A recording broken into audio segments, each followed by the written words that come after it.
नको बुवे नको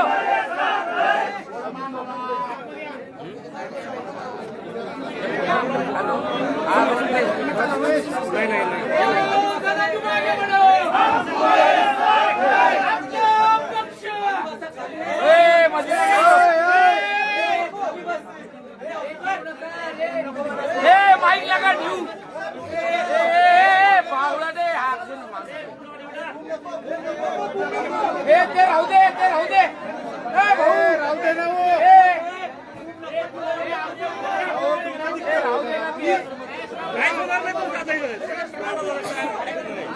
आम्हाला इथं समोर बघा की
पोडियम लावला होता ना चांगला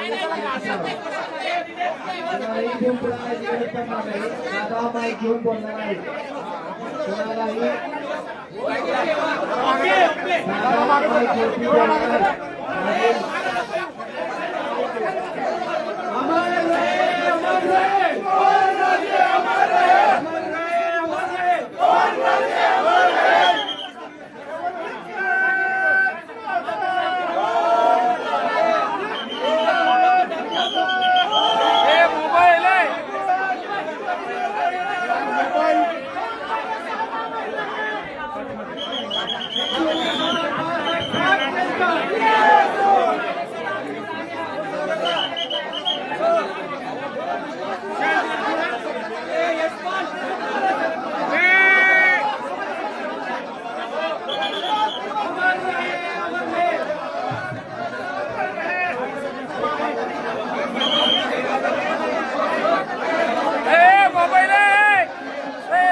कसा लावलाय अरे आमच्या मध्ये लावला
पोलीस पोलीस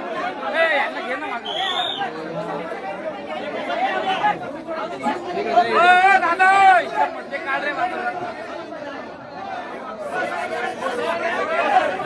साहेब पुढे ना पुढं अरे ना पुढे घ्या पोलीस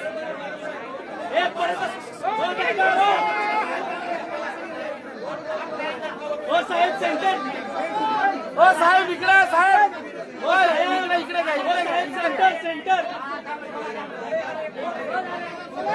दादा दादा इकडे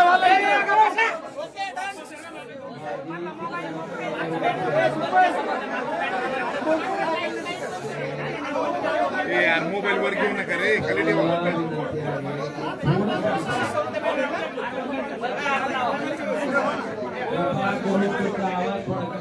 ओके ओके साहेब सगळं झालंय का आवाज घ्या.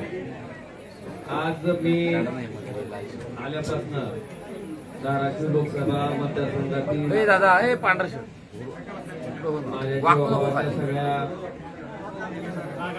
लोकांना विनंती केली होती की आज आपण या ठिकाणी उपस्थित राहावं. माझ्या आव्हानाला प्रतिसाद देत माझ्या लोकसभा कार्यक्षेत्रातील सगळी जीवाभावाची माणसं आज या ठिकाणी उपस्थित होती. जवळपास 4:15 पासून आता 8 वाजत आले. सगळ्यांची चर्चा आम्ही त्या ठिकाणी केली. सगळ्यांचं मत त्या ठिकाणी जाणून घेतलं आणि ही सगळी मत जाणून घेतल्याच्या नंतर सगळ्या कार्यकर्त्यांच्या सगळ्या जीवाभावा माणसांच्या ज्या सूचना आहेत त्या पद्धतीनं मला थोडी पार्श्वभूमी सांगायची की नुकत्याच झालेल्या स्थानिक स्वराज्य संस्थेच्या निवडणुकीमध्ये सगळे कार्यकर्ते त्या ठिकाणी लढत असताना सुद्धा धाराशिव लोकसभा मतदारसंघाचा आपण विचार केला तर एका थोडा पिक्चर दाखव. पंचायत समितीमध्ये नगरपालिकेमध्ये त्या ठिकाणी आम्हाला यश मिळू शकलं नाही. अनेक सामान्य कार्यकर्ते अतिशय चांगल्या पद्धतीने काम करणारे कार्यकर्ते सुद्धा ह्या निवडणुकीत अतिशय वाईट पद्धतीने त्या ठिकाणी पराभूत झाले. मी असेल आमचे सगळे सहकारी असतील आम्ही 24 तास मधला 24 तास वेळ सामान्य माणसासाठी सामान्य लोकांसाठी त्याच्या समस्येसाठी द्यायचं काम आम्ही प्रामाणिकपणे केलंय आणि यांचे साक्षीदार सगळे मोबाईल वाईट शर्ट सर्वसामान्य माणसं कॅम्प लाईव्ह चालू आहे. पोलीस त्यांना ढकला ना मागे चालू आहे. आपल्या सगळ्यांच्या माहितीसाठी बस ना खाली आमच्या इथं लावलं आमचा कार्यकर्ता आम्ही कधी कामात कमी पडलोच नाही. लोकांच्या समस्या सोडवण्यात आम्ही कधी कमी पडलो नाही.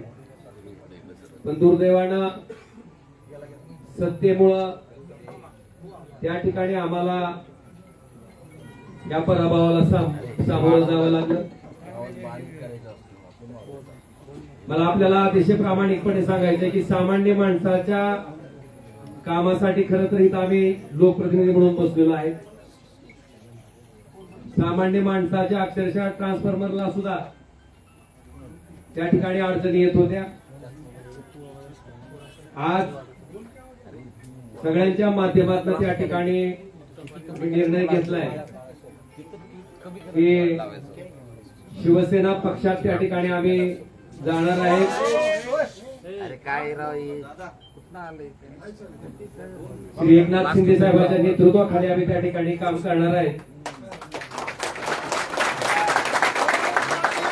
त्याच्या पाठीमागची पार्श्वभूमी अशी आहे की आपण बघितलं असेल ज्या कारणामुळे त्या ठिकाणी मी माझं सार्वजनिक जीवन सुरू केलं, या वाईट वृत्तीची लोक कुठल्याही परिस्थितीत त्या ठिकाणी राजकारणाच्या पटलावर राहिली नाही पाहिजे. ही भूमिका आजपर्यंत मी त्या ठिकाणी चोखपणे निभावत आलो. कायदेशीर बाबीवर सुद्धा आम्ही त्याच पद्धतीनं पूर्ण आमच्या कुटुंबानं अरे काय कुठं आलंय हा? महाराष्ट्र पोलीस जे तपास करत होते, कळंबोली पोलीस स्टेशन जे तपास करत होते ते दबावाखाली करत आहे आणि इथून आम्हाला न्याय मिळू शकत नाही. म्हणून हा तपास सीबीआय कडे वर्ग करावा अशी मागणी, अशी याचिका हायकोर्टात केल्याच्या नंतर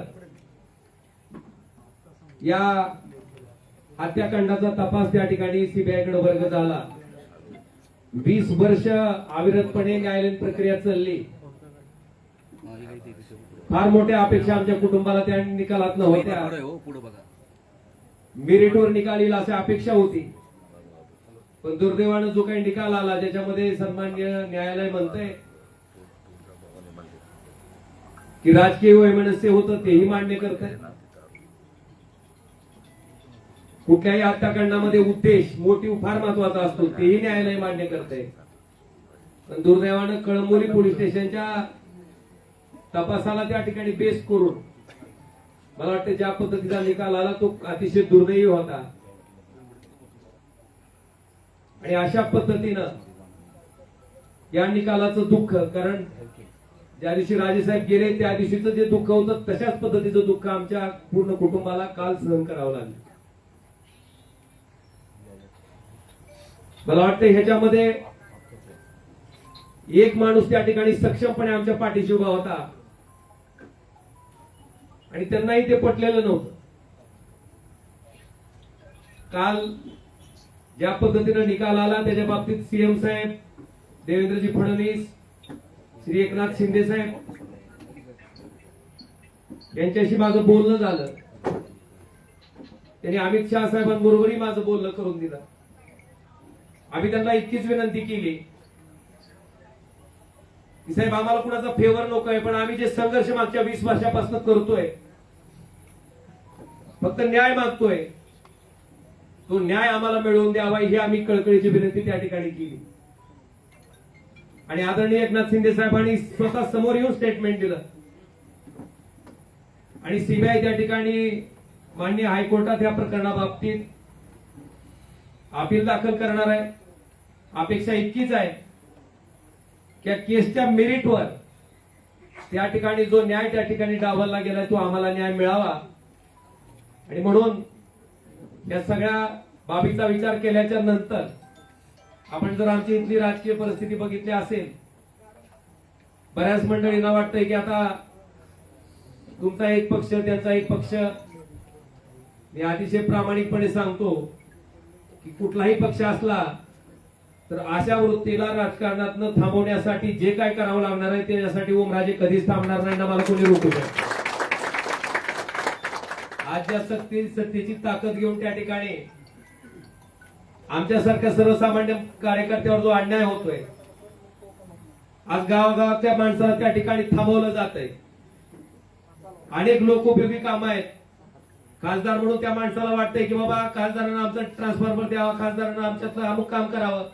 आज 7 वर्ष होत आले. त्या माणसाच्या अपेक्षा फार मोठ्या आहेत. मला वाटतंय निश्चितपणे या सगळ्या अपेक्षांना न्याय द्यायचं काम मी निश्चितपणे प्रामाणिकपणे इथून पुढच्या कालखंडामध्ये करत राहील. आणि आपल्या सगळ्याच्या माहितीसाठी सामान्य माणूस ओमराजेला ओळखते. 2009 पासून ते आजपर्यंत, 2006 पासून ते आजपर्यंत त्या सामान्य माणसासाठी मी काय काम करतो हे सामान्य माणसानं बघितलंय. आणि म्हणून कुठल्या पैशाच्या हव्यासापोटी, कुठल्या पदाच्या हव्यासापोटी जाणारा ओमराजे नाही. जी काय सत्ता घ्यायची आहे किंवा जी काय सत्तेचा वापर करायचा आहे, कारण आपण जर माझ्याकडची फळी बघितली तर माझ्याकडे मोठे प्रस्थापित माणसं कोणीच नाही. माझ्याकडे सामान्य माणसं, समाजातले शेवटच्या घटकातली माणसं त्या ठिकाणी आज माझ्याकडे आशा लावून बघतायत. आणि मी आपल्याला शब्द देतो, या सत्तेचा वापर हा त्या सर्वसामान्य माणसाच्या जीवनात आनंद देण्यासाठी मी प्रामाणिकपणे करत राहीन आणि ती ताकदीनं करत राहीन. हे वचन मी आपल्या सगळ्याच्या साक्षीनं आज या ठिकाणी देतो. आणि आम्हाला खात्री आहे की ज्या पद्धतीनं धावून जाऊन काम करायचा त्यांचा स्वभाव आहे, त्या पद्धतीने निश्चितपणे धावून येतील आमच्या प्रत्येक. कारण आमचं काय वैयक्तिक कुठलंच काम नाहीये, माझं कुठलंच काय असंही नाही किंवा काहीतरी वेगळा व्यवसाय माझा चालू आहे आणि त्या व्यवसायाला संरक्षण घेण्यासाठी मला जायचंय ना. माझ्यावर काही ईडीसी द्यायची बी धाड पडली असंही नाही. बांधवांनो, प्रामाणिकपणे काम करणारा, 24 तास मधला 24 तास वेळ देणारा मी एक सामान्य कार्यकर्ता आहे. आणि निश्चितपणे यांच्या नेतृत्वाखाली आम्ही अतिशय चांगल्या पद्धतीचं काम आपण जर बघितलं असेल तर कृष्णा मराठवाडा सिंचन प्रकल्प जो की कित्येक वर्षापासून त्या ठिकाणी अपूर्ण आहे. आपल्याकडे बॅरेजेसची काम आहेत जे की आम्ही त्यावेळेस सुरू केलं होतं, त्याची इस्टिमेट चालू केले होते. मला वाटतंय या सत्तेचा उपयोग कशा पद्धतीने केला जाऊ शकतो हे निश्चितपणे आम्ही धाराशिव लोकसभा मतदारसंघातील जनतेला चांगल्या पद्धतीने त्या ठिकाणी राबवून, नुसत्या घोषणा नाहीत तर त्या राबवून अतिशय चांगल्या पद्धतीनं दाखवून देऊ, हेही वचन मी आजच्या या पत्रकार परिषदेच्या निमित्तानं देतो.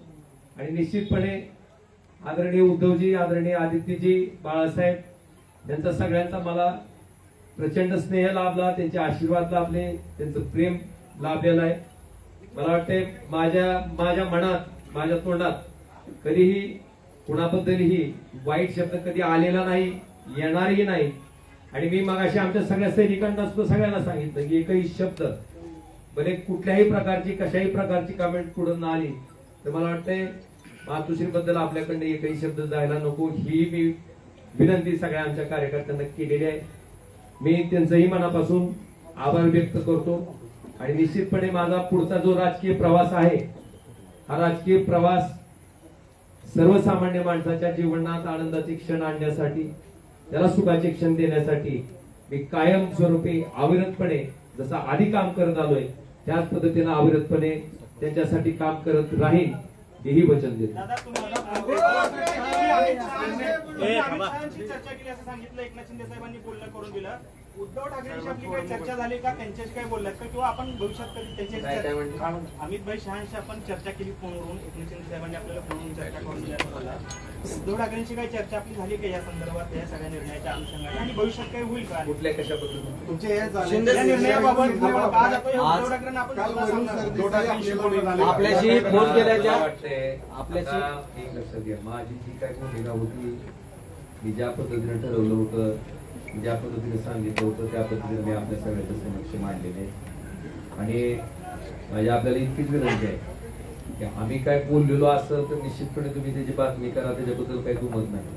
पण न बोललेल्याही बातम्या त्या ठिकाणी चालवल्या जातात आणि विनाकारण कुणाबद्दलही गैरसमज त्या ठिकाणी निर्माण केले जातात. तर फक्त तेवढ्या गोष्टी घडू नयेत. आज मला जे काय बोलायचे मी बोललोय. आणि मला एवढं सांगायचं, मी बोलण्यापेक्षा मी जो हा निर्णय घेतलाय, ह्या निर्णयाचं समर्थन माझ्या कामातनं, माझ्या कष्टातनं त्या ठिकाणी लोकांना दाखवून देईल, एवढं मात्र मी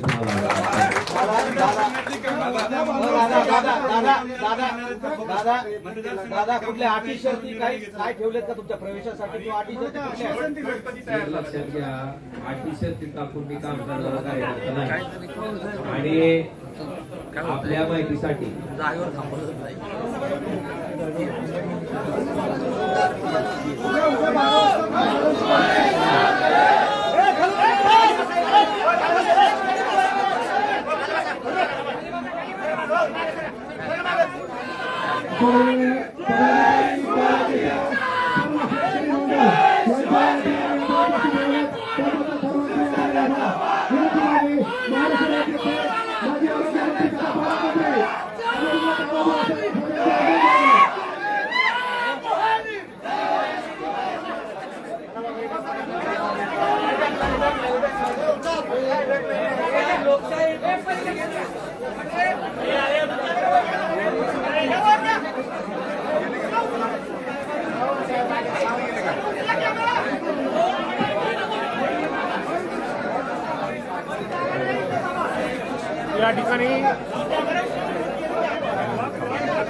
या ठिकाणी माजी आरोग्यमंत्री डॉक्टर नानाजी सावंत यांचा या ठिकाणी आगमन झालेलं आहे. ते थेट खासदार ओमराजे निंबाळकर यांच्या भेटीला गेलेले आहेत.